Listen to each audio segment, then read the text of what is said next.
Hindi ako pinanganak para matakot sa mga katulad mo. Bakit mo yan ginagawa? Hindi na para malaman mo ang sagot dyan. Binabalaan na kita. Huwag mo akong kinakalaban dahil hindi mo alam kung ano ang mga kaya kong gawin. Mag-ingat ka na lang. Baka sa susunod kahit pagluhod mo sa harapan ko, hindi mo na magawa. Isang beses lang ako nagbabanta. Dahil matapos nito, malalaman mo kung sinong kinakalaban mo. Habang tumatanda ang mga tao, nakakasalamuha ng iba't ibang klase ng ugali. Mayroong mabilis makita ang tunay na ugali at motibo, ngunit meron namang mga taong hindi mo inaasahan na gumagawa na pala ng masama sa'yo. Dahil lang sa sila ang itinuturing mong isa sa malapit mong kaibigan at tanging kakampi sa lahat. Dahil sa nangyari sa tiyahin ni Anika, natuklasan niya rin ang isang lihim na kay habang panahon na palang kumukulong sa kaluluwang puno ng galit at inggit. Magagawa niya kayang palayain ang taong sumasailalim sa itim na kapangyarihan o pare-pareho silang magiging bilanggo ng dilim. Salamat naman at ligtas ka sa biyahe mo, Anika. Nakausap ko ang tatay mo. Ang akala ko nga hindi ka natutuloy rito. Sinasabihan ko kasi siya na kausapin ka para sana malinawan ka sa gusto mong gawin. Ang kaso, ang sabi niya sa akin na nagdesisyon ka na raw na magpunta rito. Nahihiya na tuloy ako. Baka isipin ng mga magulang mo na dumadagdag pa ako sa pabigat sa buhay ninyo. Para naman pong ibang tao kayo, tiya. Alam naman po ng tatang na malaki ang utang na loob ko sa inyo. Kayo po ang nagpaaral sa akin. Tapos lahat ng pangangailangan sa bahay namin nun, kayo talaga ang tumutulong. Kaya ano po ba naman tong ginagawa ko? Gusto ko naman kayong tulungan. Dapat nga po nung isang araw pa ako pupunta rito eh. Ang kaso lang nagkaroon ng problema sa trabaho ko. Pero okay na po ngayon. Work from home naman ako. Kaya makakasama mo ko rito sa bahay. Pero kapag hindi mo na kaya, sabihan mo lang ako ha. Pwede ka namang umuwi sa inyo kung sakali man. O kaya kung lilipat ka ng bahay, hindi rin naman kita masisisi kung sakali man. Ang hirap ba namang alagaan ang gaya ko? Kaya nga ako iniwan ng asawa ko eh. Mabuti na lang at wala kaming anak. Kundi baka kawawa rin ang bata. Hindi ko maaalagaan. Ano po ba kasing nangyari sa inyo? Nagpatingin na po ba kayo sa doktor? Dati po ang naaalala ko, namamanas lang palagi ang kaliwang binti nyo. Tapos kapag naninigas, hindi kayo kaagad nakakapaglakad. Hindi ko naman po akalain na magiging ganyan na yan kalala. Kasing taba na ng katawan ng bata yung binti nyo. Tapos nangingitim pa ang paan nyo. Nag-aalala po ako, baka kung ano na yung nangyayari sa inyo. Naku, ilang beses ko na yung ginawa. Inoperahan pa nga ito nung una. Kasi may bukol to, 2. Matapos ang operasyon, wala nang nangyari, mas lalo lang lumala. May iniinom akong gamot, ang mahal nga lang. Kaso wala rin namang nangyayari. Hinayaan ko na lang, kaysa naman makaaksaya pa sa pera. Ang hirap pa naman ngayon. Lalo na at ako na lang ang bubuhay sa sarili ko. Saka maayos pa naman ako kahit na paano. Tingnan mo nga nakakalakad pa naman ako. Hindi nga lang ganun kaayos pero nakakagalaw pa rin ako sa bahay. Hindi po ba sumasakit? Mabuti po nakakalakad pa kayo. Iniisip ko pa lang, alam kong hirap na po kayo dyan sa pinagdaraanan nyo. Hindi ko naman alam na ganyan na yan. Kahit sina Papa, hindi rin siguro alam yan. Tinatago nyo naman kasi sa amin ang nangyayari sa'yo. Sumasakit siya kung minsan, lalo kapag malamig o kaya kapag nasasobrahan ako sa ginagawa ko. Ayoko rin naman ipaalam sa inyo, Alam ko lahat kayo ganyan ang reaksyon sa'yo. Kilala mo ko, Anika. Ayokong nakakaabala sa ibang tao, kaya hanggat kaya ko, titiisin ko. Hay, naku naman talaga, tita. Sige po pala, magpahinga na muna kayo dyan. Nandito naman na po ako eh. Hindi na kayo mahihirapan magkikilos sa bahay. Kapag may kailangan kayong iutos sa akin, sabihan niyo lang ako. Nakakahiya talaga sa'yo, Anika. Ang bait mong bata ka. Ang swerte talaga ng mga magulang mo dahil may anak sila na katulad mo. Nang bola pa talaga. Bumabawi lang po ako sa mga naitulong niyo sa akin. Hindi ko naman po maaabot ang pangarap kong makapagtapos sa pag-aaral kung hindi niyo po ako tinulungan eh. Utang na loob ko po ito sa inyo. Kahit po sabihin yung hindi ko naman yun dapat bayaran, iba pa rin po talaga kapag naiisip ko ang mga sakripisyo nyo sa akin. Tapos may sakit pa kayo noon, pero talagang todo bigay kayo kapag kailangan ko. Oo na, sige na. Magpahinga ka na rin ha. Ang haba ng binyahe mo, mapuntahan lang ako. Diyan ka sa kabilang kwarto, maayos na yan. May lamesa din dyan na paglalagyan mo ng laptop mo para kapag nagtatrabaho ka. Hindi ko lang masyadong nalinis ha, dahil hindi ako makakilos ng maayos. Okay lang po yan. Maayos nga po eh. Mas magulo pa po ang kwarto ko sa bahay. Bago pumasok sa loob ng kwarto si Anika, inalalayan niya ang tiyahin niya papasok sa loob ng kwarto nito. Kahit na hindi ipahalata ng dalaga, kapansin-pansin na naaawa siya sa kinahantungan ng tiyahin niya. Isang modelo noon si Soledad at ang isa sa ipinagmamalaki niyang magandang parte ng katawan niya ay ang mga binti niya. Ngunit ngayon, wala na ang ganda nito dahil nahahaluan na ng nakakatakot na itsura. Nais ni Anika na habang nagtatrabaho siya, nag-iipon siya ng pera para muling maipatingin ang kalagayan ng kanyang tiyahin. Kinabukasan, maagang nagising si Anika para sana maghanda ng makakain nila. Tita, bakit wala pong laman ng ref nyo? Wala talaga yon. Tubig lang ay nilalagay ko doon. Buti nga nakabukas yan ngayon. Po? Paano naman ang pagkain nyo? Wala man lang po ba kayong iniluluto? Mag-isa lang ako sa bahay. Kaya kung ano na lang pwedeng mabili sa tindahan, yun ang kinakain ko. Minsan may mga kapitbahay na nagbibigay sa akin ng pagkain. Pero hindi naman ako umaasa sa kanila. Ay, hayaan mo, mamaya magpapabili ako ng mga karne. Nakalimutan kong magpabili kahapon eh. Hindi ko na kasi naasikaso dahil inayos ko itong bahay. Nakalimutan ko na may makakasama na pala ako. Pasensya ka na ha, nasanay lang talaga ako na mag-isa. Ako na lang po ang pupunta sa bayan. Sandali lang po, magpapalit lang ako ng damit. Mag-grocery na ako para may stock tayo dito sa bahay. Noong una ay pinigilan pa ni Soledad ang pamangkin, pero hindi ito nakinig sa kanya at ipinaliwanag ang dahilan kaya siya naroon para alagaan siya. Nagbalak pa na mag-abot ng pera pambili si Soledad, ngunit hindi yun kinuha ng pamangkin niya.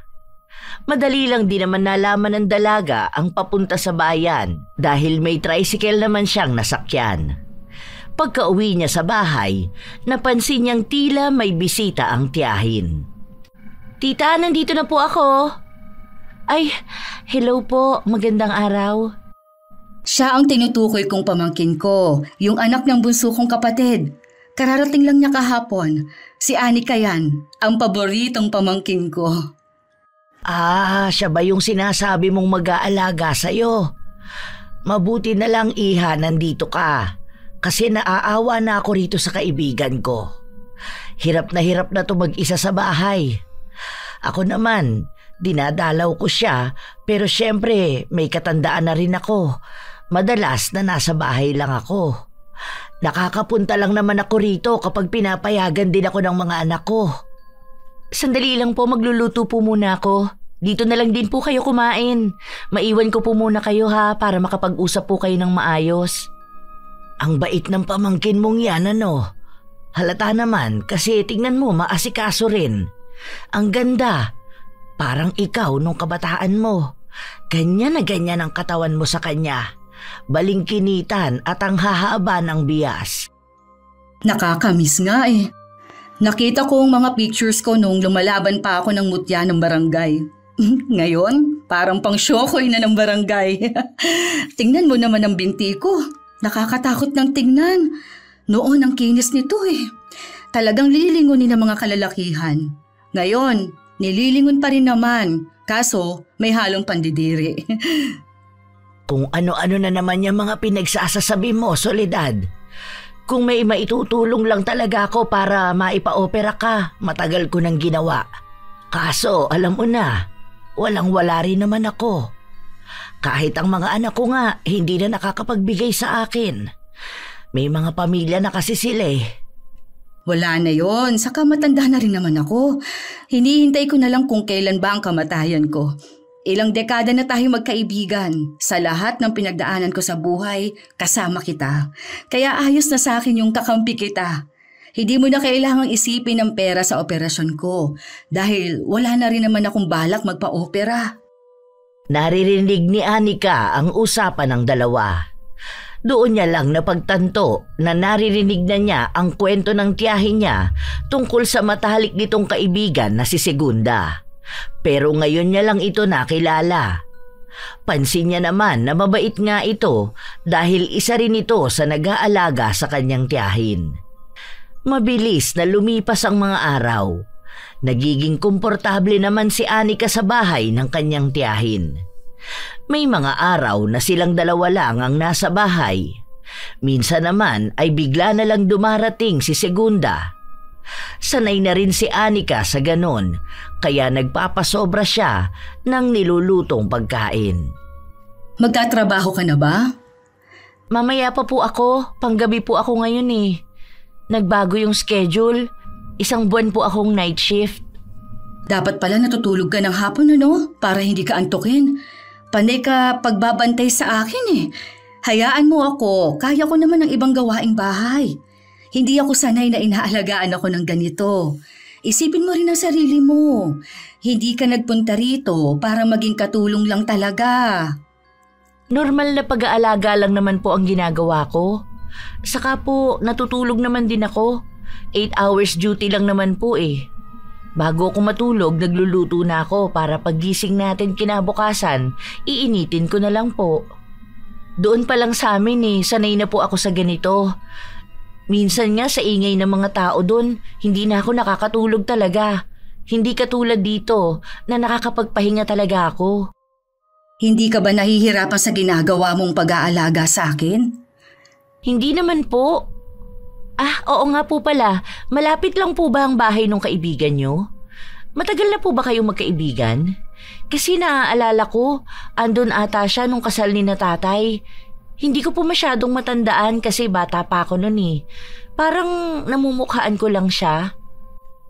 Oo, andun talaga siya. Mabait yun, si Segunda. Medyo mukha lang siyang masungit dahil sa mga mata niya. Nung naghiwalay kami ng tito mo, hindi niya ako iniwan dito sa bahay.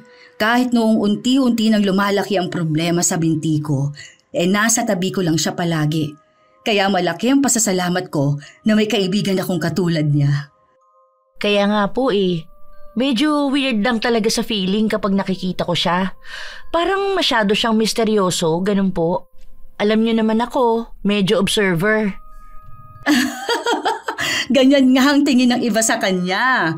Pero kapag nakilala mo na siya ng lubusan, malalaman mo kung bakit kami naging matalik na magkaibigan. Kahit naman ako nung una, akala ko palagi siyang nakikipag-away kapag nakatingin sa akin yun pala, mas mabait pa siya sa akin. Sana po mas makilala ko pa siya lalo. Hindi na kasi yun madalas nagpupunta rito. Hindi tulad...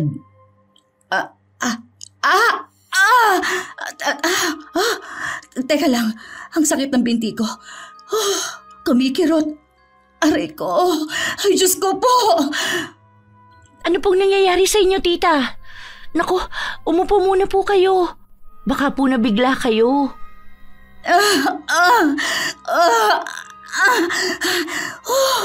Sobrang sakit. Para pinipilipit ang laman ko. Hindi ko pa maigalaw ang binti ko. Ay, Diyos ko po. Tulungan niyo ako. Ano ba ito? Natataranta ang dalaga dahil sa nakikita niyang nangyayari sa kanyang tiyahin. May mga luha na ring lumalabas sa mga mata ni Soledad, kaya makikitang labis talaga itong nasasaktan.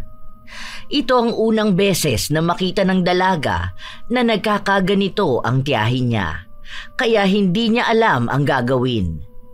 Kumuha na lang si Anika ng maligamgam na tubig at saka niya marahan na inihuhuga sa binti ng tiyahin niya. Pero kahit anong gawin nila, walang nangyayari. Tumagal yon ng halos 1 oras bago humupa ng paunti-unti ang sakit. Ano na pong nararamdaman niyo, tita? May masakit pa po ba? Hindi ko pa alam pero hindi na siya ganun kasakit tulad kanina. Salamat, Anika. Ay nako, teka, anong oras na? Late ka na makakapagtrabaho. Hindi kaya pagalitan ka na niya ng boss mo? Pasensya ka na ha. Hindi ko alam na aatake na naman tong sakit ko. Kakausapin ko na lang po ang TL ko mamaya. Valid reason naman po ito dahil emergency. Sigurado po ba kayo na maayos na kayo? Gusto niyo ba na magpunta tayo sa ospital ngayon na? Pwede naman ako mag-absent kaysa naman po nagkakaganyan kayo. Nag-aalala ako, baka mamaya bigla na naman niyang sumakit. Hindi na, hayaan mo na to. Wala rin namang magagawa ang mga doktor. Hindi nga nila malaman kung anong sakit ko Iba-iba ang sinasabi nila. Tapos wala naman din silang maibigay na tamang gamot. Kaya wala rin akong aasahan sa kanila. Magtrabaho ka na lang. Baka ako pa ang maging dahilan para mawalan ka ng trabaho. Ganyan po ba talaga ang nararamdaman nyo? Paano kung mag-isa lang kayo sa bahay? Anong ginagawa nyo? Minsan nga mas malala pa ang sakit na nararamdaman ko. Parang gusto ko nang mamatay kapag ganun nakasakit. Alam mo yung hanggang sa singit ko naninigas yung laman? Minsan inaabot lang naman ng ilang minuto. Kapag ganun, medyo kaya ko pa. Pero kapag ganito na umaabot ng ilang oras, umiiyak na lang ako at nagdarasal. Yun lang naman ang kaya kong kapitan sa ngayon Walang ibang mababaka sa mukha ng dalaga kundi ang awa. Noong narinig niyang sumisigaw sa sakit ang tiyahin, naiisip niya ang ilang mga araw na mag-isa lang si Soledad na nagdurusa sa loob ng bahay. Nang makapagtrabaho na ang dalaga, pinagalitan siya dahil sa ilang oras siyang late. Kahit na nasa trabaho si Anika, hindi niya maibigay ang buong atensyon sa kanyang ginagawa dahil labis siyang nag-aalala sa kanyang tiyahin. Sa paglipas pa ng ilang mga araw, nananatiling kalmado ang kalagayan ni Soledad, pero hindi pa rin mapakampante ang kanyang pamangkin. Sure po ba kayo na ayos lang kayo? Saglit lang naman po ako sa bayan. Magwi-withdraw lang ako tapos grocery. Dadaan na rin ako sa butika para bumili ng pain reliever kung sakali man na sumakit na naman po ang binti nyo. At least meron kayong pwedeng inumin. Wala man lang po kasing kahit na anong gamot dito. Oo, ayos lang ako. Ikaw talagang bata ka. Panay ka pag-aalala sa akin. Minsan nga subukan mo rin gumala ha, para malibang ka. Hindi yung palagi ka lang nasa bahay at kasama ako. Huwag mo akong masyadong pagkagastusan ha. Mag-ipon ka na lang. Huwag na yung gamot-gamot na yan. Aksaya lang yan sa pera. Paano naman po ako makakagala kung iniisip ko po kayo? Ayos na po ako. Sanay din naman po ako na palagi lang ako nasa bahay. Ayoko po sa maraming tao o kaya maglakad-lakad sa labas. Ipapahinga ko na lang yun. Isa pa po, baka mamaya sumumpong na naman yung sakit na nararamdaman nyo tapos wala ako rito. O, sino mag-aasikaso sa inyo? Sanay na ako sa ganito. Ikaw ang intindihin mo ang sarili mo. Matagal lang ganito ang nararamdaman ko. Habang ikaw, bata pa para magkaroon ng ganitong responsibilidad. Oh, sige na, umalis ka na. Anong oras na? Mainit na yan mamaya sa labas. Magdala ka ng payong ha. Minsan pa bago-bago ang panahon, baka biglang umulan. Mamaya ikaw naman na magkasakit. Bago lumabas ang dalaga, nakita niya pang papalapit sa bahay nila ang kaibigan ng kanyang tiyahin. Binati niya ito, ngunit hindi niya pa rin magawang tingnan sa mga mata si Segunda. Nakakaramdam siya ng pinaghalong hiya at pangamba na hindi niya alam kung bakit. Habang namamalengke ang dalaga, hindi niya sinasadyang makabangga ang isang matandang lalaki. Puti na ang mga mata nito na para bang hindi na masyadong nakakakita. Humingi siya ng tawad bago siya nagpatuloy na umalis. Pagka-uwi niya, agad niyang hinanap ang kanyang tiyahin. Natutulog na siya. Kanina pa raw kasi siya inaantok. Hindi ata siya nakatulog ng maayos kagabi, ano? Salamat po sa pagbabantay sa kanya. Dito na po kayo kumain. Mabilis lang naman pong maluto tong ulam. Hindi na. Kailangan ko na rin kasing umalis. Hinihintay na ako ng apo ko sa bahay. Sige na, bantayan mo na lang maigi ang tiyahin mo ha. Sana lang wag nang sumumpong pa ang sakit niya at naaawa na ako sa kanya. Nakamasid lang ang dalaga habang palabas ng bahay si Segunda. Ilang sandali pa ay pumasok siya sa loob ng kwarto ng kanyang tiyahin. Mahimbing itong natutulog. Naging normal ang araw na yon para sa kanila. Hindi rin nakaramdam ng sakit si Soledad kahit sa pagtatrabaho ng dalaga, naging maayos ang lahat. Dahil ilang araw na rin namang hindi sumasakit ang binti ni Soledad, kahit na paano ay nakampante si Anika na hindi na yon sasakit. Hanggang isang araw, muli na namang napasigaw sa sakit ang kanyang tiyahin. Naabutan niya itong nakahiga sa sahig ng kama. Halika po, tutulungan ko kayo. Nahulog po ba kayo? Sana tinawag niyo po ako para naitayo ko kayo. Hindi ko na kaya to, Anika. Ayoko na. Sobrang sakit na. Uminom po kayo ng gamot. Kumalma po kayo. Magiging maayos din po kayo. Walang ibang ginawa ang kanyang tiyahin kundi ang sumigaw ng walang humpay. Nababalot ng sakit ang buong bahay na alam ng dalaga na naririnig ng mga kapitbahay nila. Nais niyang maging emosyonal ngunit hindi ito makakatulong sa kalagayan ng tiyahin. Yun na yata ang pinakamatagal na sakit na naramdaman ni Soledad. Inabot yun ng buong maghapon. Ni hindi na niya magawang makahinga. Hindi ko alam kung bakit nagkakaganito ako. Pagod na akong makaramdam ng ganitong sakit, Anika. Lasunin mo na lang ako. Tita, ano po ba yung pinagsasasabi ninyo? Gumagawa nga po tayo ng paraan para gumaling ka eh. Tatagan nyo lang po ang loob nyo. Pagsubok lang po ito. Hindi po kayo dapat sumusuko. Hindi na ako gagaling. Pinapahirapan na lang ako ng sakit ko na ito. Ayoko na mabuhay. Magiging maayos ka po. Manalig tayo. Hindi na po yan sasakit ng ganyan kalala sa susunod. Hahanap tayo ng taong makakatulong sa inyo. Huwag niyo naman po kaming iiwan kaagad. Marami ka pong mga pamangkin na gusto ka pang makita. Hinihintay din kayo ni natatay na makaluwas ulit sa probinsya. Kaya pa po yan. Hindi ko alam, Anika. Sobrang sakit talaga. Para akong binubuhay na lang para lang parusahan ng ganito kalala. Dharma ko ba ito? Mabait kang tao, tita. Kaya bakit naman po yan ang iniisip mo?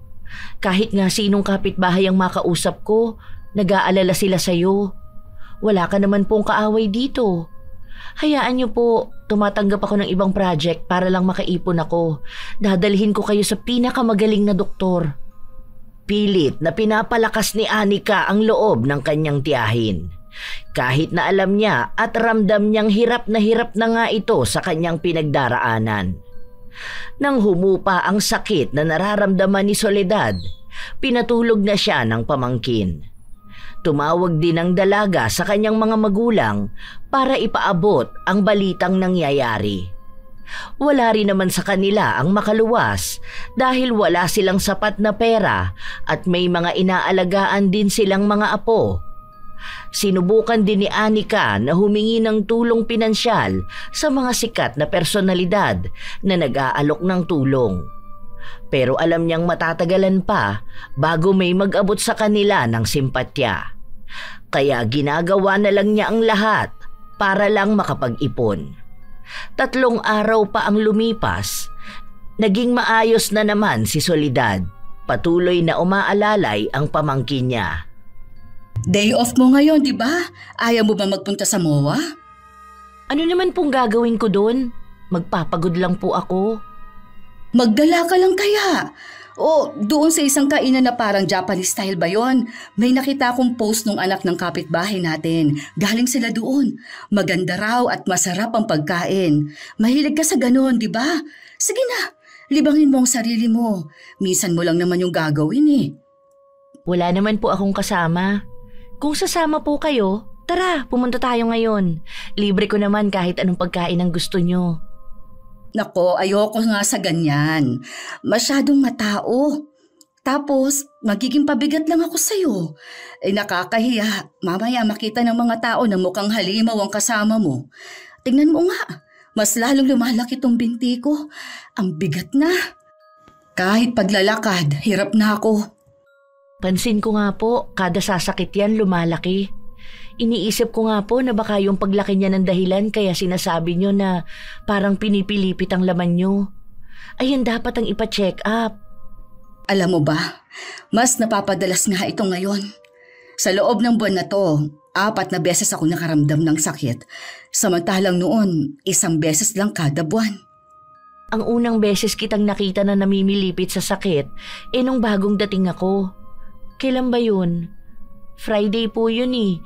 Tapos itong last na nangyari sa'yo, 3 days ago. Friday din. Hindi kaya to dahil tag-ulan na at malamig?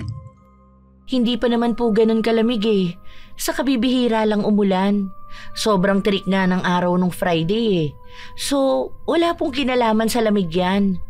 Kung sa kinakain nyo naman po, puro gulay naman po kayo. Iniiwas ko na nga ang paggamit ng mga pampalasa eh. Kung sa asin, konti lang inilalagay ko. Anong dahilan? Bakit bigla na lang yang sumasakit? Grabe ang nangyayari sa akin, no? Pati ikaw, grabe na rin tuloy ang pag-adjust. Kumakain ka na rin ng walang lasang pagkain. Hiyang-hiya na ako lalo sa ginagawa mo. Wala naman pong problema sa akin. Kasi ako, pwede ko naman pong ihiwalay ang luto. Ang inaalala ko po, ang dahilan kung bakit sumasakit ang binti nyo at mas lalong lumalaki. Kahit ako, kapag inaalalayan ko kayo at binubuhat ko ang binti nyo, mabigat po eh. Mas mabigat nga ngayon. Kung wala ka rito, malamang hindi na ako makakatayo sa higaan ko. Kaya maraming salamat talaga, Anika. At sorry ha, masyadong pabigat ang tita mo. Hayaan mo, kapag namatay ako, hindi ka na mahihirapan. Si tita, ayan na naman. Hindi ka pa po mamamatay. Tara po, kain na tayo. May binili akong prutas. Nabasa ko na maganda yon para sa inyo. Habang kumakain ng dalawa, dumating naman si Segunda. Naghain ng pagkain ng dalaga pero tumanggi itong kumain. Naghintay lang siya sa sala hanggang sa matapos ang dalawa. Bago naglinis sa kusina, inalalayan muna ng dalaga ang tiyahin niya para puntahan ang kaibigan nito. Sure po ba kayo na hindi na kayo kakain? Ano po bang gusto nyo? Tinapay po ba? May peanut butter po dyan palaman. Ipaghahanda ko po kayo. Hindi na, iha. Kakakain ko lang sa bahay at bawal sa akin ang ganyan. Salamat na lang. Kumusta ka naman ba, Soledad? Narinig ko ang balita Nitong nakaraang araw daw, nagsisisigaw ka dahil sa sakit. Hindi kita napuntahan kaagad, nagkasakit din kasi ako. Oo, halos magmakaawa na nga ako kay Anika na lasunin na lang ako para matigil na itong paghihirap ko. Hindi ko kasi talaga kinakaya na. Kung alam mo lang ang nararamdaman ko, sobrang lala. Diyos ko, maghunos dili ka naman sa mga desisyon at sa mga pinagsasasabi mo sa pamangkin mo. Gusto mo pang magkasala si Anika. Mabuti na lang at hindi niya sinusunod ang inuutos mo sa kanya. Hindi po talaga dahil ayoko rin namang gawin yun. Naiintindihan ko po si tita kasi hindi naman na rin siya nakakapag-isip ng maayos nun dahil nga po nahihirapan siya sa nangyayari sa nararamdaman niya. Pero nang napakalma ko na po siya, nalaman niya rin na hindi tama ang sinabi niya. Mabuti na lang may matalino kang pamangkin. Nako, sa susunod huwag isipin niyang mga ganyan ha. Paano naman ako kung wala ka na? Mas matanda ako sa iyo. Dapat ako ang mas mauuna. Pati ba naman dito, makikipagkarera ka pa? Nasa edad pa ba yan? Tingnan mo na nga lang ang kalagayan ko. Hindi ko alam kung sa susunod na makakaramdam ako ng sakit, yun na rin pala ang huling buhay ko. Hindi po yun mangyayari. Nakakaipon naman ako para sa operasyon mo. Ginagawan ko na ng paraan. Naghahanap na rin ako ng mga raket para mabilis makaipon. Ayan naman pala, gumagawa na ng paraan si Anika. Gagaling ka pa niyan, ano ka ba? Basta, huwag kang susuko kahit na ano mangyari ha. Hindi yan ang solidad na nakilala ko. Palaban ang kaibigan ko. Kahit na anong hamon ng buhay, hindi ka sumusuko, di ba? Alam mo naman na ang buhay ngayon, ibang-iba sa buhay noon. Maraming nagbabago. Ay, hindi. Parehas lang yon. Kailangan mo pa ring maging malakas dahil may mga katulad ko, katulad ni Anika, na naghihintay at naniniwala na gagaling ka. Kaya dapat ikaw rin, maniwala kang gagaling ka. Hindi pwedeng maging mahina ka dahil yung mga taong nagmamahal sa'yo, ikaw rin ang nagiging lakas nila.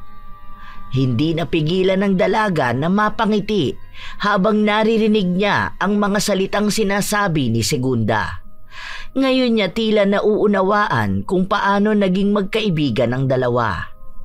Mabait nga si Segunda at siya ang isa sa nagbibigay lakas sa kanyang tiyahin. Doon din tila unti-unting napapalapit ang loob ni Anika kay Segunda. Dahil pansin niya rin na kahit may katandaan na ito, hindi niya pa rin nakakalimutang puntahan ang kaibigan niya para lang masigurado na nasa maayos na kalagayan ito.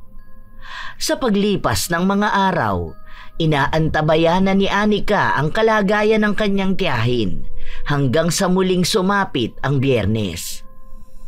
Ito na naman, Anika! Sobrang sakit! Huminga lang po kayo ng malalim. Kumalma po kayo ha. Ganun po sa sinasabi ko sa inyo. Hingang malalim, tigil saglit, tapos buga. Ulit-ulit lang po para kumalma kayo dahil baka po mas lalong sumakit kapag nagpanik kayo. Parang mamamatay na ata ako. Ayoko na. Utang na loob. Sobrang sakit na nito. Ayoko na. Kahit na paano ay saglit lang ang sakit na naramdaman ni Soledad, pero mas masakit yon kumpara sa mga naunang sakit na naramdaman niya. Hindi ko alam kung bakit ako pinarurusahan ng ganito. Hanggang kailan ako magtitiis? Pagod na ako, Anika. Sa totoo lang, kapag ganito ang nangyayari sa akin, nararamdaman ko lalo na nagiging pabigat na ako sa'yo. Hirap ka na alagaan ako. Kung naging maayos lang sana ang kalagayan ko, hindi sana ganito, di ba? Iwan mo na lang kaya ako. Tita naman, bakit naman po kita iiwan? Magkasama tayo. Pinangako ko sa'yo na aalagaan at sasamahan kita. Hindi ka pabigat. Kahit na kailan, hindi ko naisip na nahihirapan akong alagaan ka. Ikaw ang sumasalo sa akin na hindi mo naman kailangan gawin. Hindi naman ako naniningil ng mga naitulong ko sa'yo nung bata ka pa. Kusa ko namang ginawa yun. Kaya wag mo na akong pagtiyagaan. Iwan mo na ako. Hindi ka dapat nagpapakahirap pakisamahan ng gaya kong wala nang patutunguhan ng buhay. Kusa ko rin naman pong ginagawa tong pagtulong sa inyo. May halaga ang buhay nyo sa amin. Kung alam nyo lang po kung gaano ako nagpapasalamat sa inyo at kung gaano ko gustong makabawi sa inyo. Huwag ka naman pong ganyan. Paiiyakin nyo na naman ako eh. Huwag nyo na kasing idagdag sa isip nyo ang ginagawa ko. Sobrang hirap kasi nito sa totoo lang. Hindi ako sanay na may ibang tao na nahihirapan dahil lang sa nahihirapan ako. Kaya hindi naman kita sisisihin kung talagang aalis ka. Kasi naiintindihan kita. Walang kayang magtiyaga sa tulad kung may bit-bit yatang sumpa. Huwag niyo na hong problemahin to ha. Hindi ka pabigat para sa akin. Magagawan ko ng paraan tong lahat. Babalik ka sa dati. At kung sakali man na hindi na talaga, o kaya dito na ako sa bahay abutan, gusto kong ikaw ang magmamana nitong bahay. Ha? Ingatan mo to dahil pamana pa sa akin ito ng itay. Saka pasabi na lang sa tatay mo na kung ililibing ako, pwede doon na lang din sa libingan ni na itay. Sa'yo na lang ako maghahabilin kasi hindi ko alam kung makikita ko pa ba sila o sa burol ko na lang sila magsasama-sama. Kahit na anong gawin ni Anika na pigilan ng tiyahin niya, hindi ito nagpaawat sa kanya. Ginagawa pa rin ng dalaga ang lahat ng makakaya niya para maging malakas. Dahil ayaw niyang ipakita sa tiyahin niyang mahina ang loob niya. Siya na lang din ang maaaring pinaghuhugutan ng lakas ni Soledad. Sa paglipas ng mga linggo, ganoon ang palaging senaryo nila. Tuwing sasapit ang Biyernes, palaging nakakaramdam ng nakamamatay na sakit sa kanyang binti si Soledad at nadadagdagan ang pamamaga at paglaki ng kanyang binti. Dahil sa nangyayari, nakakapansin na ng kakaiba ang dalaga. Doon niya naisipang dumulog sa mga kakilala niya at pinayuhan siya na maaaring hindi talaga normal na sakit ang nangyayari sa tiyahin niya. Hindi naniniwala ang dalaga sa mga kulam o anumang gawa ng itim na kapangyarihan. Ngunit sa mga sinasabi ng ibang tao, nagbigay siya ng pagkakataon na tuklasin kung tunay nga yun. Tao po! Tao po! May tao po ba? Hello po! Anong kailangan mo? Kayo po ba si Mang Ramon? May nagturo po kasi sa akin dito. Ang sabi, manggagamot daw po kayo. Para pong nakita ko na kayo. Kayo yung madalas na naglalakad sa bayan at yung binibigyan nila ng mga gulay po. Hindi na ako nang gagamot ngayon. Pasensya ka na. Umalis ka na rito. Teka lang po. Sige na po, parang awa nyo na. Tulungan nyo ako malaman kung totoo po bang sumasailalim sa itim na kapangyarihan ng tita ko. Magbabayad po ako kahit na magkano.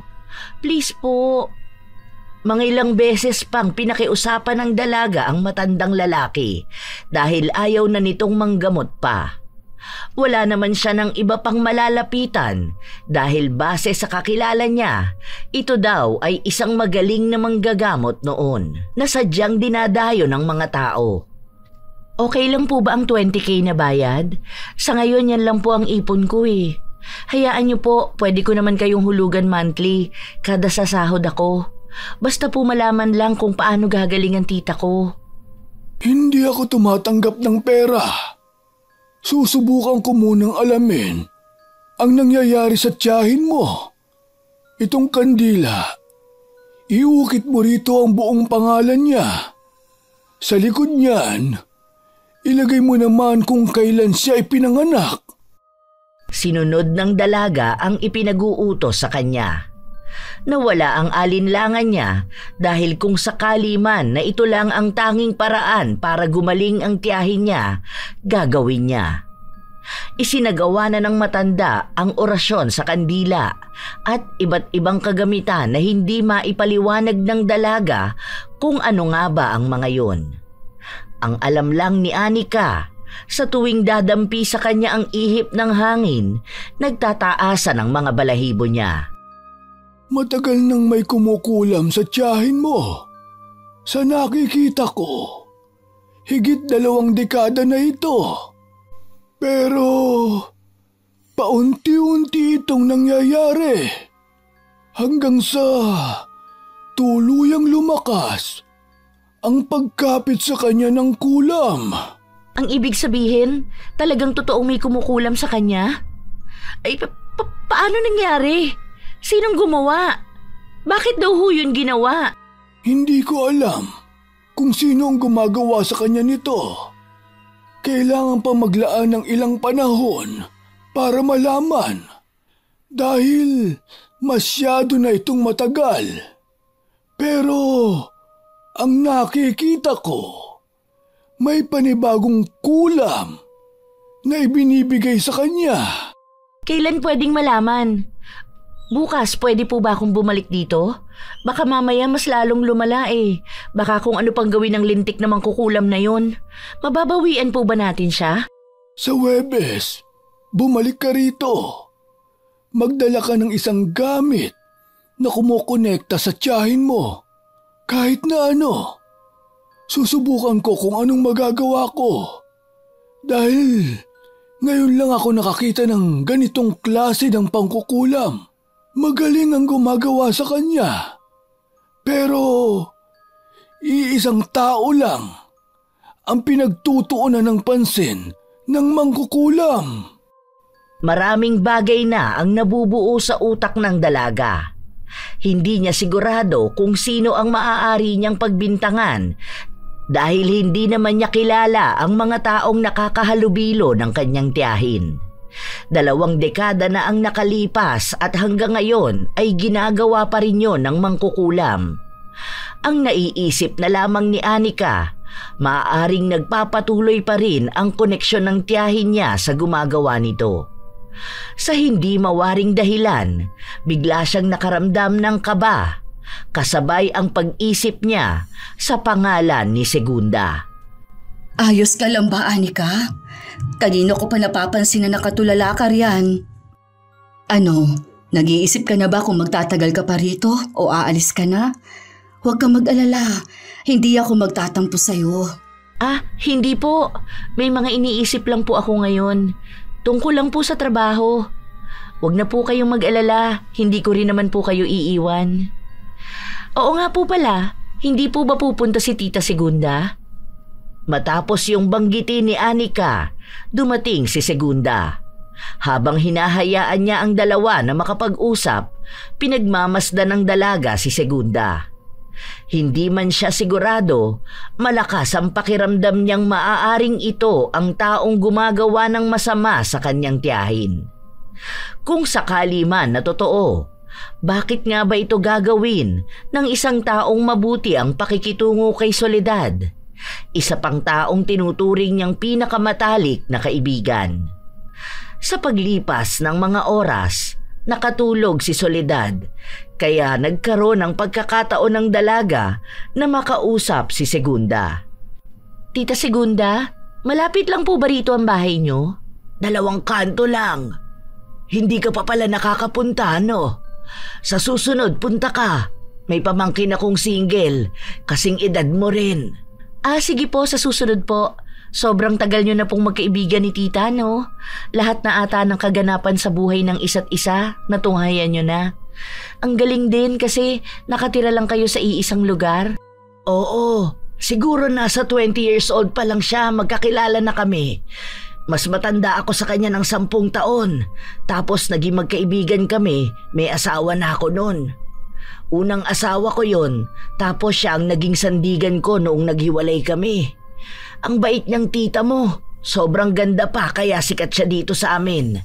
Hindi ko nga alam bakit niya pinatulan yung dati niyang asawa eh. Si Tito Tantan po, mabait naman din po yun. Kaso baka lang hindi kaya ang pressure sa panay pag-push ni tita na umalis.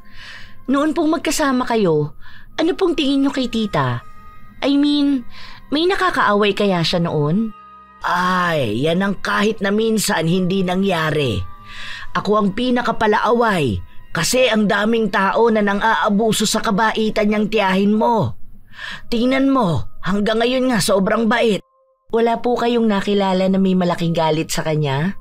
Like magiging dahilan para ipakulam siya? Kulam?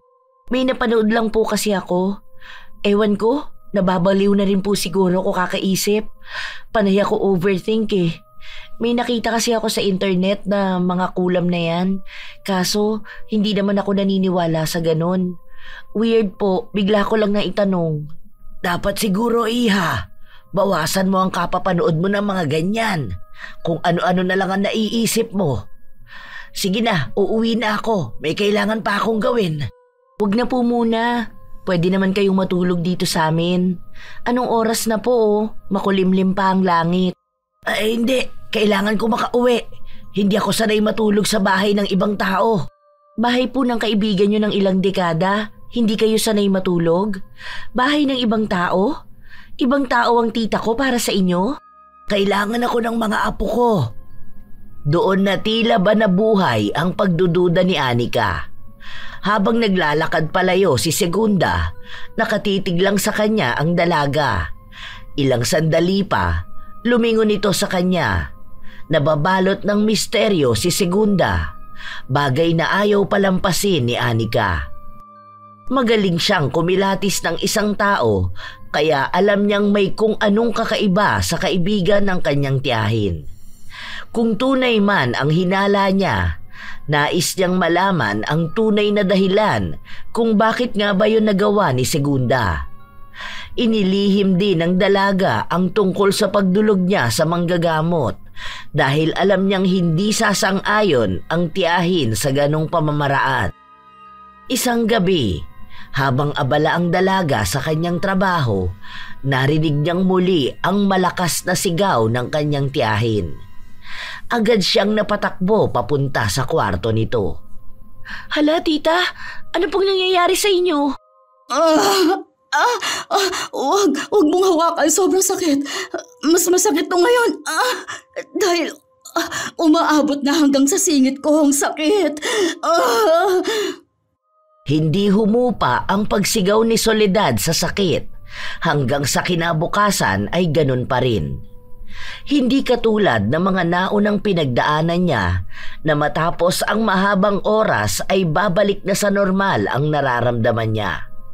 Ngunit ngayon, mas malala na.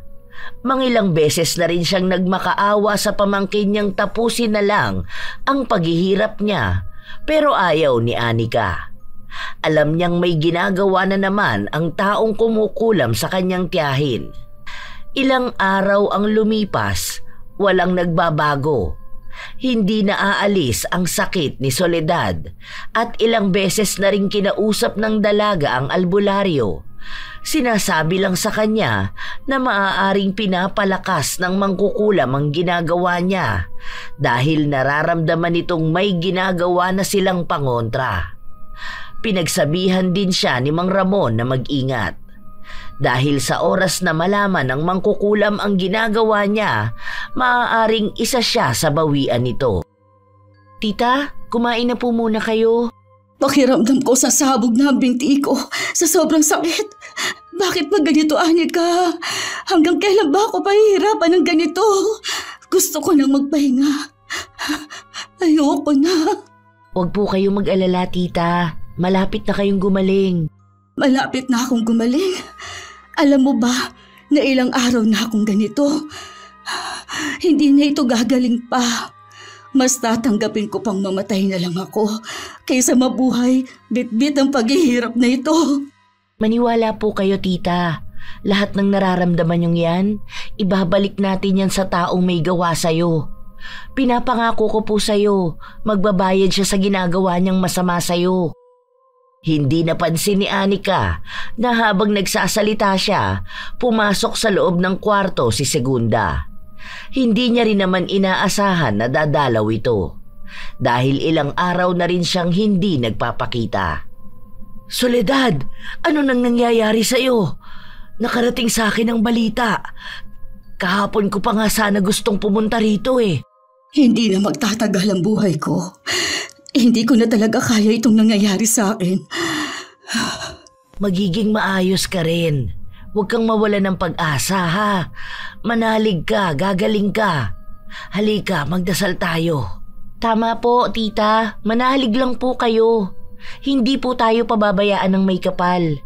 Naniniwala po ako na gagaling kayo at ang taong may sala sa nangyayari sa inyo, mukhang siya naman ang dapat na magdasal sa kadilimang sinasapian niya dahil malapit na siyang balikan ang kasalanan niya.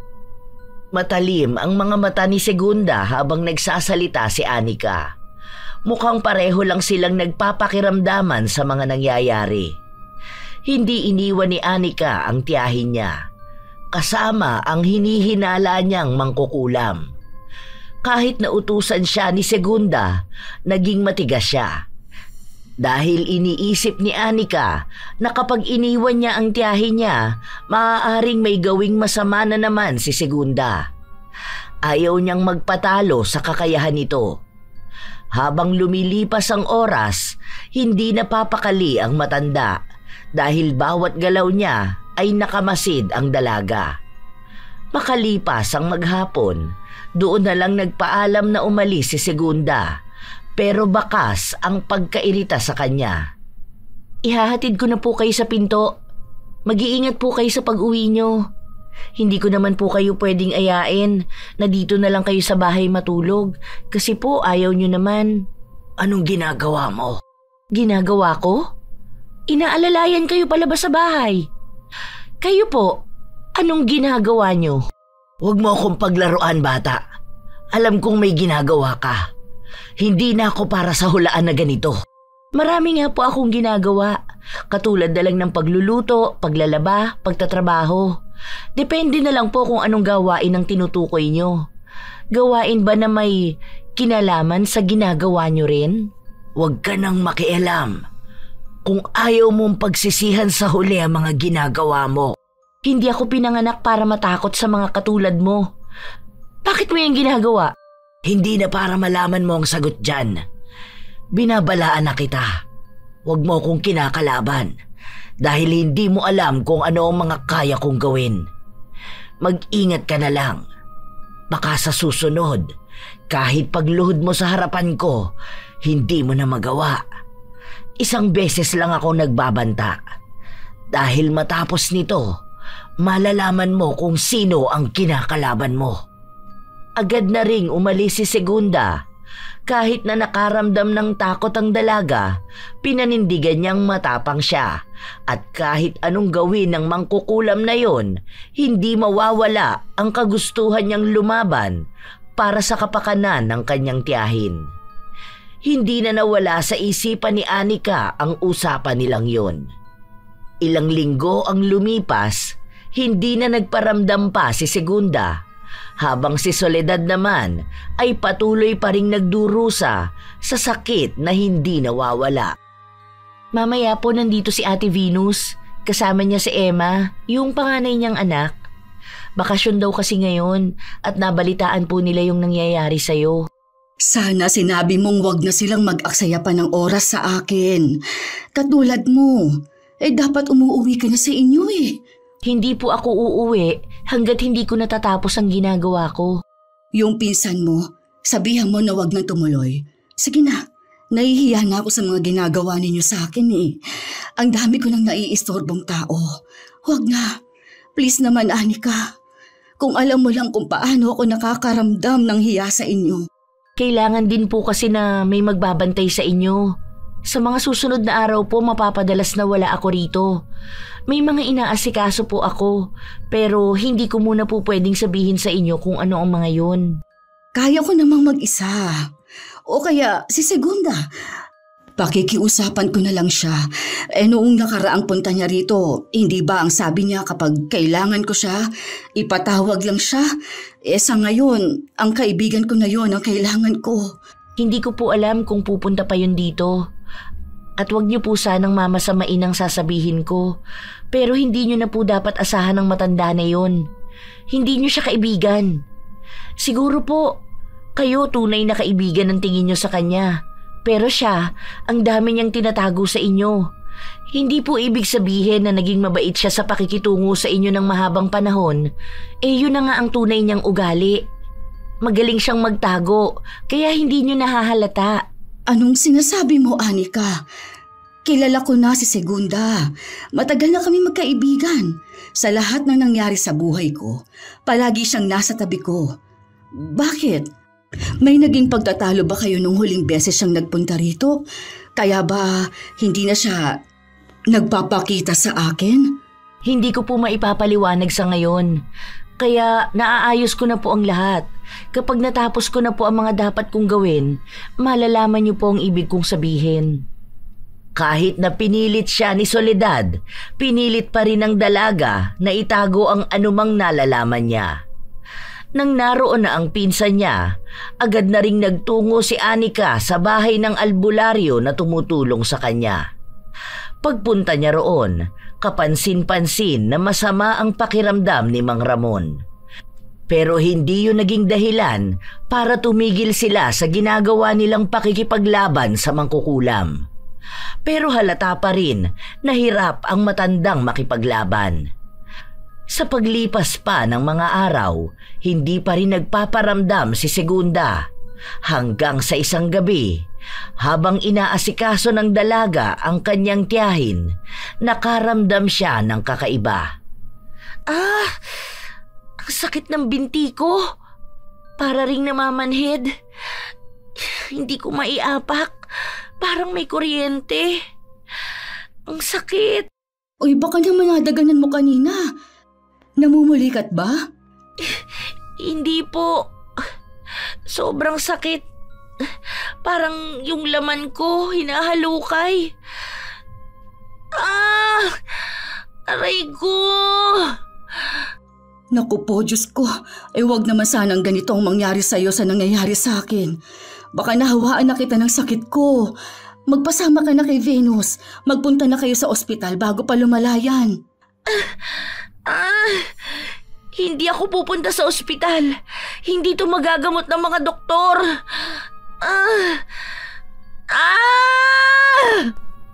Sumabay rin ang sakit ni Soledad sa sakit na nararamdaman ng dalaga. Dahil sa nangyayari, mas lalong nataranta ang mga kasama nila sa bahay. Humingi sila ng tulong sa ibang tao para lang madala ang dalawa sa ospital. Pero patuloy na tumatanggi si Anika. Alam niya na ang nararamdaman niya ay maaaring dulot ng ginagawa sa kanya ni Segunda. Hanggang sa kinabukasan, nanatiling masakit ang binti ng dalaga, ngunit kahit na paano ay nakakalakad na siya. Ano nang nararamdaman mo? Bakit ba kasi ang tigas ng ulo mo? Ayaw mo magpunta sa doktor. Para nga maagapan na yan kaagad eh. Tingnan mo, namamanas na rin ang binti mo. Ganyan na nangyari sa akin. Matapos niyan magkakaroon na ng bukol. At ang masama, umabot pa ng ganito sa akin. Hindi po ito magagamot sa ospital, katulad ng nangyari sa inyo. Dahil hindi po sakit ang nangyayari sa atin. Ilang sandali pa ay dumating si Segunda, para bang sinadya niyang dumalaw para makita kung tumatala ba ang kulam na ginawa niya kay Anika. Ngunit baka sa mukha niya, ang galing niyang magpanggap. Diyos ko po! Anong nangyayari sa iyo, Iha? Bakit parang namamanas ang paa mo? May nararamdaman ka ba? Andito ka pala, Segunda. Mabuti naman na padalaw ka. Hindi ko nga alam kung anong nangyayari kay Anika. Baka mamaya nakakahawa pala itong sakit ko. Huwag naman sanang lumalayan katulad sa nangyayari sa akin. Sana nga hindi na. Hindi naman siguro siya magkakaganyan kung wala siyang nagawa. Nagawa? Ang galing mo talaga magpanggap na mabait ka, no? Kaya sa ganyan mo nadaan si tita na inakala niyang tunay kang kaibigan. Anika, ano ba yung pinagsasabi mo? Totoo po ang sinasabi ko, tita. Dahil ang babae na yan ang tunay na may dahilan, kaya ka nagkakaganyan. Kinukulam ka po ng matandang yan. Ano bang pagbibintang yang sinasabi mo, Iha? Anong kulam? Hindi ako naniniwala sa ganyan. Huwag ka na magpanggap. Alam ko na ang sikreto mo. Alam ko may tinatago kang inggit sa kanya simula pa noon. Kaya ka pilit na lumalapit sa kanya noon pa man dahil gusto mo siyang makitang magdusa. At ngayon na alam ko ang ginagawa mo, ako naman ang binabawian mo, hindi ba? Inuunti-unti namin ang albularyo na nilapitan ko na alisin ang kulam, pero masyado kang malakas. Siguro dahil nakasanla na talaga ang kaluluwa mo sa kadiliman. Tumigil ka na, Anika! Hindi totoo yung kulam na yan. Bakit ba ganyan ka magbintang sa kaibigan ko? Kilala ko na siya. Matagal na siyang parte ng buhay ko. Mula pa noon, lahat na nangyayari sa akin, palagi niya akong tinutulungan. Kaya tigilan mo na yan. At bakit hindi mo sinasabi sa akin na lumalapit ka sa albularyo? Ano bang naisip mo at nagpapaniwala ka sa mga ganyan? Masyado na yatang naluto ang utak ng pamangkin mo, Soledad. Hindi ko alam kung bakit sa dami ng taong pagbibintangan niya, ako pa. Ako pa na matalik mong kaibigan. Dahil ikaw lang ang may motibo. Alam ko yun. Hindi ba pinagbantaan mo ko? Nang ipagpatuloy ko ang pakikialam sa ginagawa mo, saka ko to nararamdaman. Ikaw ang may kasalanan. Tigilan mo na ang pagbabait-baitan mo para lang makuha ang loob ni tita. Hindi ka concerned dahil nasasaktan siya. Dahil bawat sigaw niya, alam kong yon ang nagpapasaya sa'yo. Bakit, ha? Dahil ba inggit na inggit ka sa kanya noon pa man? Habang siya nagpapakasaya sa buhay niya, ikaw naman nananatili kang malungkot. Akala mo ba hindi ko inalam yon? Iniwan ka ng asawa mo. Hindi totoo na kasama mo ang mga apo mo. Dahil lahat sila walang pakialam sa'yo. Yon ang gusto mong mangyari kay tita. Ang maging mag-isa lang din siya. Pero hindi nangyari dahil may tumutulong sa kanya at may mga nagmamahal pa. Pero ikaw, isa kang matandang malungkot sa buhay. Tumigil ka! Wala kang karapatang sabihin sa akin yan dahil hindi mo alam ang pinagdaanan ko sa buhay. Pinagdaanan? Ano bang klase yan para umabot ka sa punto na ganyanin ng tita ko? Hindi dahil malungkot ang buhay mo, kailangan mo nang mandamay ng ibang tao. Bakit ayaw mo pang aminin na kahit na ang tita ko na ang dehado sa lahat ng ginagawa mo, galit na galit ka pa rin at hindi mo matanggap na mas lamang pa rin siya sa'yo? Lalo na sa mga taong nagmamahal sa kanya. Oo, galit na galit ako sa kanya dahil lahat ng gusto kong makuha sa buhay, nasa kanya na. Noon pa man, kapag magkasama kami, siya ang palaging nakaaangat. Siya ang paborito. Siya ang minamahal. Habang ako, parang isang anino lang na hindi makakayang makipagsabayan sa liwanag niya. Noong panahong nagdurusa ako, nakikita kong masaya siya. Kaya hindi mo ako masisisi kung bakit ko yun nagawa. Nagawa ang ano? Ang kulamin ka. Hindi ko na napigilan ang sarili ko. Pero kahit na anong gawin ko sa'yo, mas masaya pa rin ang buhay mo kaysa sa akin. Habang ako mag-isa, nagdurusa, ikaw naman, minamahal pa rin ang mga tao. Bakit? Ano bang meron ka na hindi nila makikita sa akin? Dapat nga kinakatakutan ka na ng lahat dahil dyan sa nangyari sa'yo. Pero sa halip, mas nakuha mo pa ang simpatsya nila. Ang ibig sabihin, totoo ang sinasabi ni Anika na kinukulam mo nga ako. Pero bakit pinagpapatuloy mo pa rin ang pagkakaibigan natin? Bakit mabait ka pa rin sa akin? Matagal na tayong magkaibigan, Segunda. Bakit? Ginagawa ko yon para maging masaya ako. Gusto kong makita mismo ng mga mata ko ang paghihirap mo. Para sa ganoong paraan man lang, makalamang ako sa'yo. Kaya pinatagal ko palalo ang paghihirap mo dahil gusto kong hanggang sa kamatayan mo nasasaktan ka. Dahil kahit na kailan, hindi ko matatanggap na nagkaroon ako ng kaibigang katulad mo. Kung alam mo lang kung paano kita itinuring na tunay na kaibigan. Kapag nasasaktan ka, nakakaramdam din ako ng kapareho mong lungkot.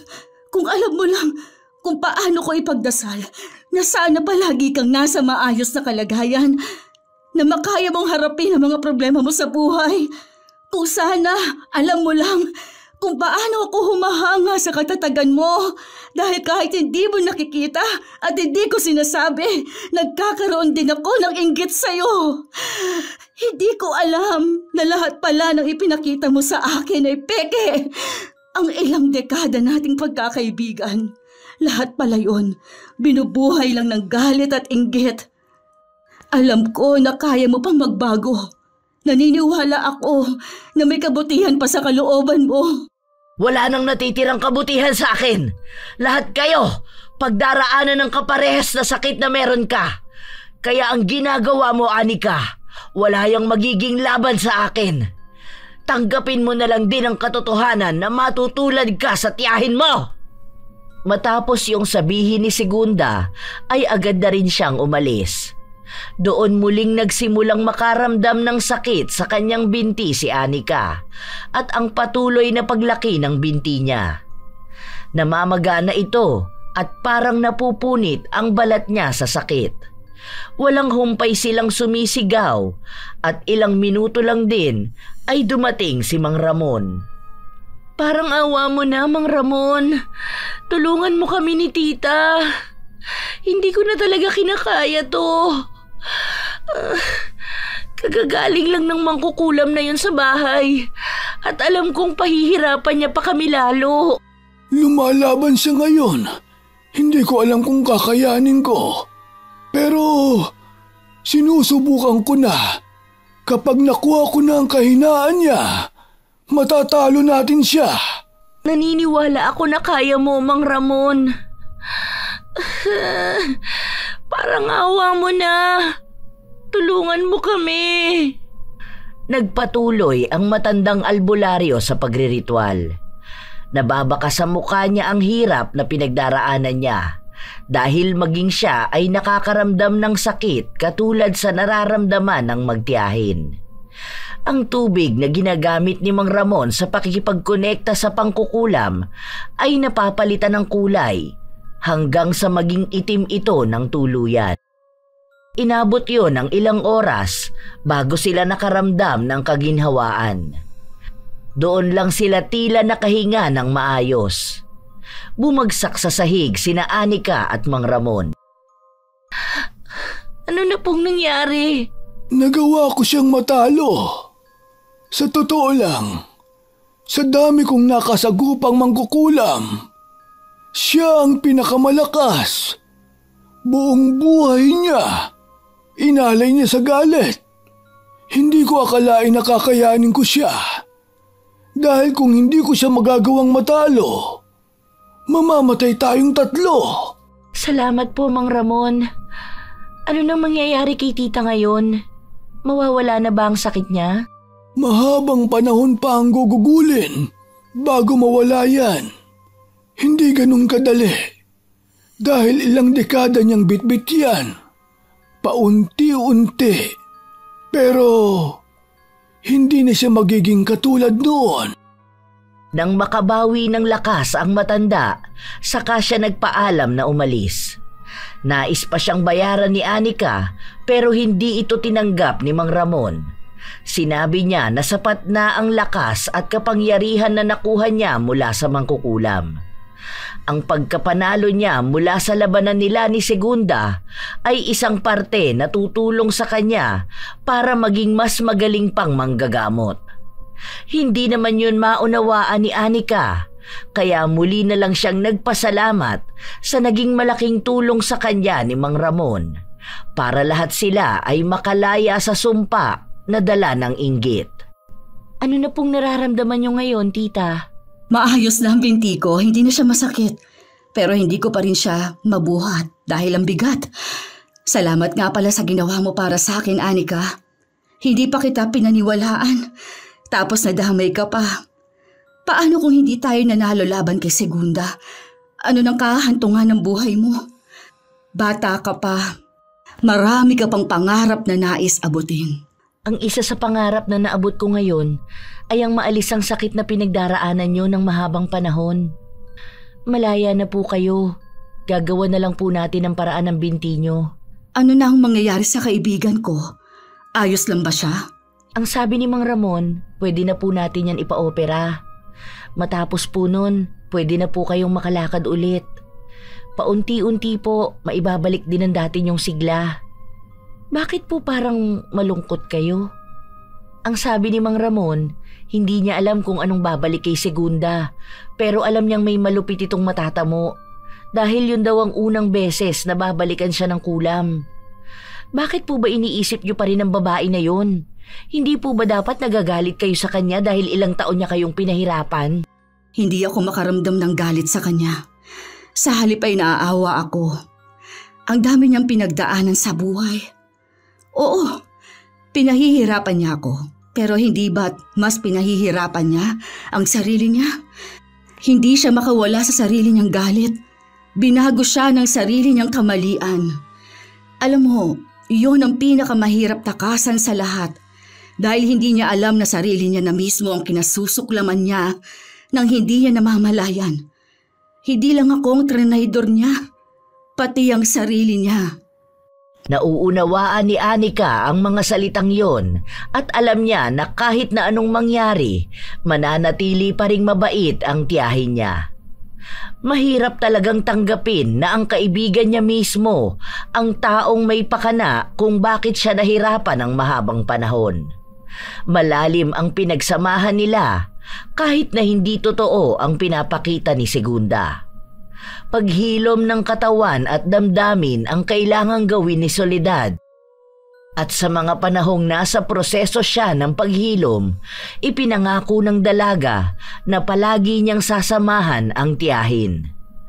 Sa paglipas ng mga araw, naging maayos ang kalagayan ni Soledad. May pagkakataon na hinihintay niyang bumisita ang kaibigan niya. Pinaopera na rin nila ang bukol sa binti ni Soledad, kaya bumalik sa normal ang binti niya.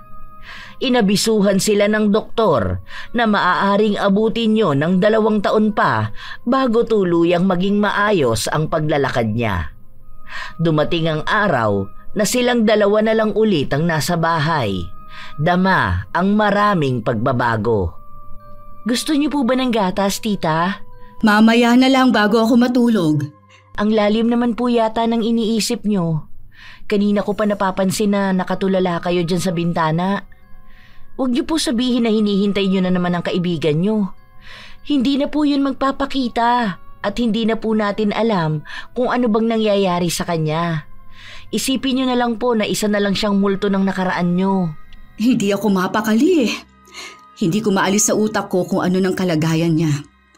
Naaawa ako sa kanya kasi naaalala ko noong mga panahon na siya lang ang kasama ko. Kahit na hindi ko alam kung tunay ang pagtulong niya sa akin, pero minsan ko rin siyang naging lakas. Gusto niyo po ba siyang puntahan bukas? Sasamahan ko po kayo. Kahit na ayaw ng dalaga na magkitang muli ang tiyahin niya at ang dati nitong kaibigan, mas pinili niya pa rin na pagbigyan si Soledad. Hindi niya naman talaga maiiwas na isipin ng tiyahin niya ang kaibigan na nakasama niya ng mahabang panahon. Kinabukasan, agad silang umalis para puntahan ang tinutuluyang bahay ni Soledad. Alam yun ni Anika dahil minsan na siyang nanggaling doon, kaya nalaman niya ang estado ng buhay ni Segunda. Ito ba ang bahay ni Segunda? Sigurado ka ba, Anika?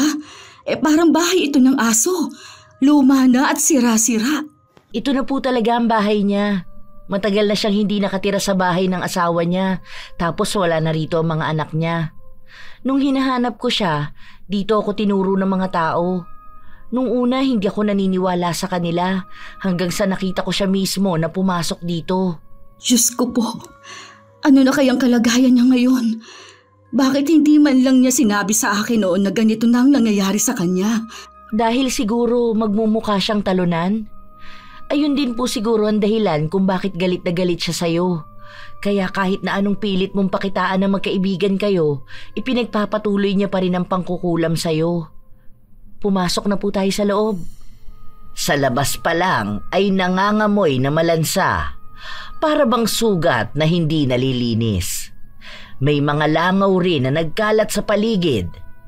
Nang makapasok sila, nakaramdam ng panlulumo si Soledad. Lalo pa nang makita niya ang kaibigan niya na nakahiga sa papag at tila ba inuuod na ang binti niyang napupuno ng sugat.